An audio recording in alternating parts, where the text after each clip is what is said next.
Nearly 2,000 years ago, one of the greatest intellectual figures of world history found himself in prison.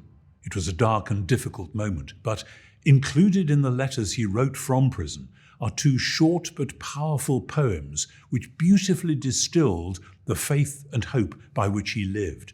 Fresh thinking, freshly displayed. Those letters of St. Paul to Philippi and Colossae see the beginning of a new sort of poetry, appropriate for a new set of ideas. Wisdom and beauty go together. From earliest times, Christian thought and Christian art have done best when they work in tandem. The Church hasn't always been good at this. We have sometimes retreated both from the marketplace of ideas and from the wider world of culture. We need to be active, indeed proactive, in both.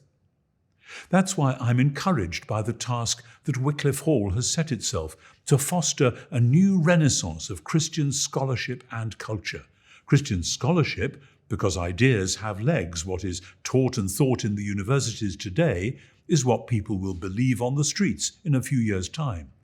And of Christian culture, because the arts reach places in society and deep in the human heart that nothing else can.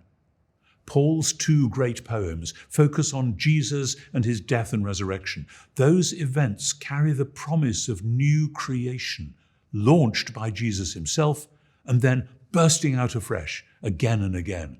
We need to recapture that multifaceted celebration of the truth and life of Jesus himself, so that the dark places of today's world, and sometimes, alas, of today's church, faith and hope may spring up again in new ways.